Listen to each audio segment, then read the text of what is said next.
Hello दोस्तों, कैसे हैं आप सब। आई होप आप सब अच्छे होंगे।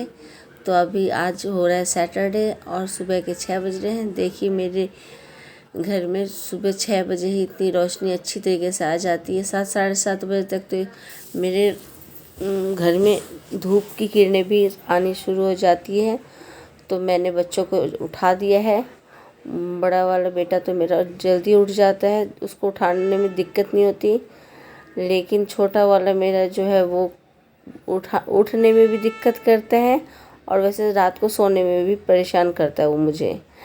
तो अब वो दूसरे रूम में जाके सो गया। बड़ा वाला मेरा बहुत हेल्प करता है मेरे साथ। तो अब मैं इस रूम को क्लीन कर देती हूँ। मैं बेडशीट को पहले अच्छी तरह सेट कर देती हूँ, क्योंकि बच्चे हैं पूरे दिन इसके ऊपर इधर उधर चढ़ते रहते हैं। तो बेडशीट को अच्छी तरीके से दबा दी हूँ। अब मैं फटाफट क्लीन कर लेती हूँ, झाड़ू लगा देती हूँ। मेरे ये बेडरूम है वो क्लीन हो चुका है।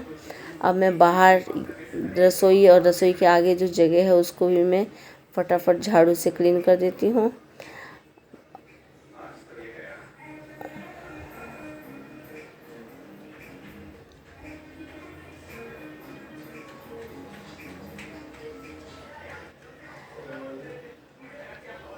आज वैसे भी मेरी तबीयत थोड़ी सी अच्छी नहीं है, क्योंकि कल बारिश आई थी शाम को और बारिश में भीगने के कारण मैं गीली हो चुकी थी। कपड़े उतारने गई थी बालकोनी में और वो बारिश का पानी मेरे ऊपर कुछ छींटे आ गए थे, उसी कारण मेरे जुकाम हो गई है। तो मैंने दवाई ले ली है, जल्दी ही सब ठीक हो जाएगा। कर दिया। तो मैं ये देखिए मैं दूसरे रूम में आ चुकी हूँ और मैंने ये गद्दे को हटाकर सही से सेट करना पड़ता है, क्योंकि बच्चे बेडशीट को इकट्ठा कर देते हैं। जब तक मैं गद्दे के नीचे अच्छी तरह दबा ना दूँ तब तक मुझे ऐसा लगता है कि ऐसा लगता नहीं है, ये सच है कि वो बेडशीट इकट्ठी हो ही जाती है।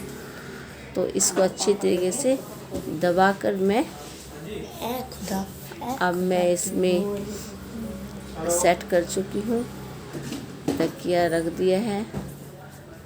अब ड्रेसिंग में भी एक कपड़ा मार देती हूँ। ये फाइबर का कपड़ा है, इसमें जो धूल है मिट्टी उट्टी ये उड़ता नहीं है। इसमें ही डस्ट जो भी होता है कमरे का या कहीं का भी वो इसमें ही चिपक जाता है। इसलिए मैंने ये कपड़ा लिया है और हमेशा मैं यही कपड़ा यूज़ करती हूँ।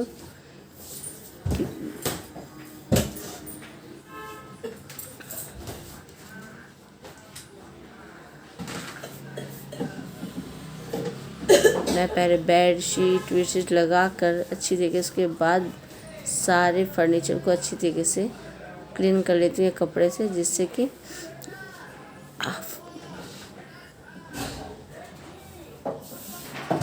मिट्टी घर में कहीं भी ना रहे।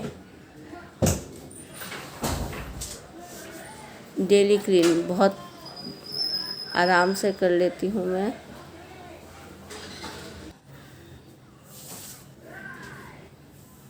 तो मैं फटाफट क्लीन कर लिया है। अब मैं इस कमरे में फटाफट झाड़ू लगा लेती हूँ।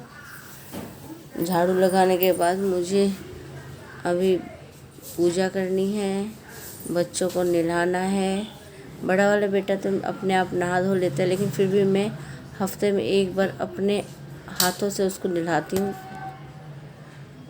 छोटा वाला है, उसको नहलाने की ज़रूरत पड़ती है। तो मैं दोनों बच्चों को नहलाऊंगी, पूजा करनी है, फिर नाश्ता बनाना है। बहुत काम है। अभी मैं बालकनी में आ चुकी हूँ। अंदर के रूम में झाड़ू पोछा मैंने कर दिया है। बालकनी में मैं धो रही हूँ।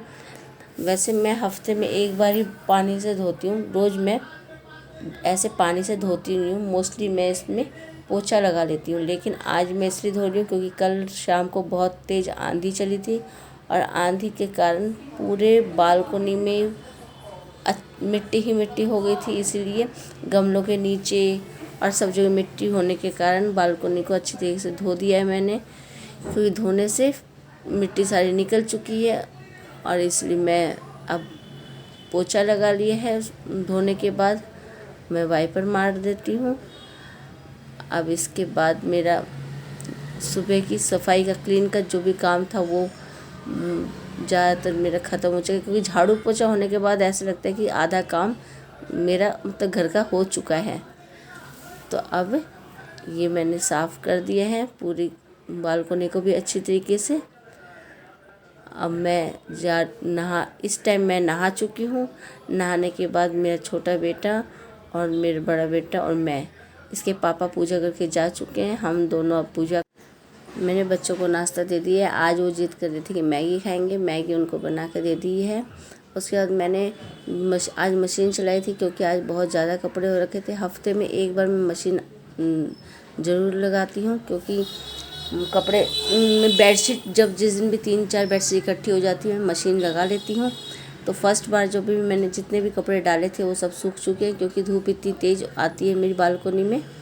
और मैं वैसे रोज़ अपने हाथों से ही कपड़े धो देती हूँ। हाथों से कपड़े धोने में मुझे ज़्यादा आसानी होती है। और अब मैं बच्चों के लिए बनाई हूँ दाल चावल, और इनके पापा ने कहा तो मैं कढ़ी खाऊंगा, तो इनके लिए कढ़ी भी बनाया है। अब बच्चे खाना खा लेंगे। इसके बाद मुझे इनके पापा के लिए रोटी भी बनानी है, तो मैं रोटी सेकने चली गई हूँ। बच्चे खाना खा रहे हैं आराम से। तो ये देखिए छोटा वाला मेरे खाने में भी ड्रामे ही करता है। वो पाप अच्छे हो गए। अभी तो कैमरे को तो देखकर सही से खा रहा है वो, कर्फ्यू लगा था, नहीं तो बहुत, तो इसलिए हम कुछ कर अब भी नहीं देखिए सकते। टीवी देख देख के हम बोर हो चुके हैं। ओके, तो हम बैडमिंटन खेलते थे जब कोरोना नहीं था, इसलिए क्रिकेट खेलते थे। तो अब तो कर्फ्यू लग गया है, तो अब कुछ कर भी नहीं सकते। लॉकडाउन भी लग गया है। मंडे को मार्केट खुलेंगी। 2 दिन के लिए कर्फ्यू लगाए। हाँ, 2 दिन के लिए कर्फ्यू लगाए, और अब हम कुछ कर भी नहीं सकते। अब घर पे ही, आप भी थोड़ा घर पे ही रहना सीखो, इसलिए क्योंकि आपकी सेफ्टी के लिए ज़्यादा ज़रूरी है, तो मास्क पहन के जाना है। ओके, तो इसलिए आप मास्क पहन के जाया करें, और जब ज़रूरी हो, नहीं तो अदरवाइज नहीं। बाय।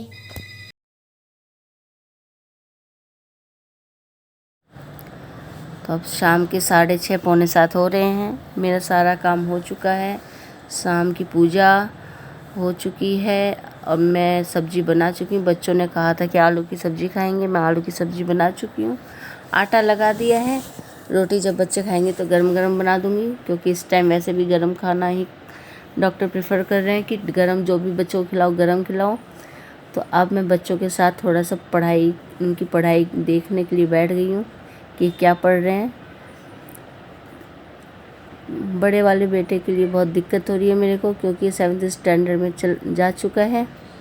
ना तो पिछले साल इसकी कोई ट्यूशन था, ना इस साल मुझे लग रहा है कि ये ट्यूशन जा पाएगा। और ऑनलाइन क्लास कैसी होती है आपको पता ही है, उसमें कैसी पढ़ाई हो पाती है। तो अब मुझे बहुत ज़्यादा टेंशन हो रही है कि इसकी पढ़ाई को लेकर बहुत ज़्यादा टेंशन हो रही है कि कैसे कराऊंगी मैं इसलिए 1 घंटा शाम को ज़रूर इसको लेके बैठती हूँ। छोटे वाले की कोई टेंशन नहीं है, अभी वो बहुत छोटी क्लास में है, इसलिए मुझे इतनी कोई टेंशन होती नहीं है। और ये तो पढ़ाई में भी अपनी मस्ती ढूंढ लेता है, मतलब कोई ना कोई ऐसी बात बोलेगा जिससे कि सबको हंसी आ जाए, तो ये अपनी मस्ती में लगा रहता है। और इस टाइम इसके चाचा आ चुके हैं, छोटे चाचा। मेरा बहुत बड़ा परिवार है, पीहर में भी और ससुराल में भी, कभी उनसे मैं मिलवाऊंगी आपको। तो इस टाइम इस बात में बहस हो रही है कि कैसे पढ़ता है ये, कैसा नहीं पढ़ता है, इस बारे में इसके चाचा इसको छेड़ रहे हैं। और अब ये इस बात पे बहस चल रही है इनकी कि हाथ सैनिटाइज करे या नहीं करे, क्योंकि जब भी आते हैं तो मेरे बच्चे इसके पीछे पड़ जाते हैं कि हाथ सैनिटाइज करो, और ये हमेशा यही कहते हैं नहीं मैंने किसी चीज़ को छुआ नहीं है। बट मेरा बड़ा वाला बेटा हमेशा यही कहता है कि चाहे छुए या नहीं छुओ, हाथ घर पे आके सैनिटाइज करो या हाथ धो। लेकिन वो सैनिटाइज करने में बहुत दिक्कत करते हैं, कभी भी सैनिटाइज करना नहीं चाहते। इस बात में इन तीनों की बहस चल रही है और साथ में वो मेरे को भी छेड़ रहे हैं कि नहीं करूँगा और मैं उनको ये इसी बात पे डांट रही हूँ। आज मेरी तबीयत भी ख़राब हो रखी है क्योंकि कल बारिश आई थी, बारिश में मैं गीली हो गई और इसके पापा भी थोड़े से गीले हो गए, काम कर रहे थे बाहर। तो हेलो फ्रेंड्स, उनकी भी हालत थोड़ी सी ख़राब है। मेरी बुखार आ चुका था सुबह, मैं जैसे जैसे काम करके ख़त्म करी हूँ। अब रात के 8 बज गए हैं, तो अब मेरा काम ख़त्म हुआ है, बच्चों को खाना खिला दिया है और बाकी घर का सारा काम देखा ही आपने, मैं किस हिसाब से करती हूँ रोज़ का काम। और अब मैं इस ब्लॉग को यहीं पे करती हूँ एंड। आई होप आप सबको मेरा ब्लॉग पसंद आया होगा। पसंद आए तो लाइक कीजिए, शेयर कीजिए और सब्सक्राइब कीजिए। तो मिलते हैं नेक्स्ट ब्लॉग में। बाय।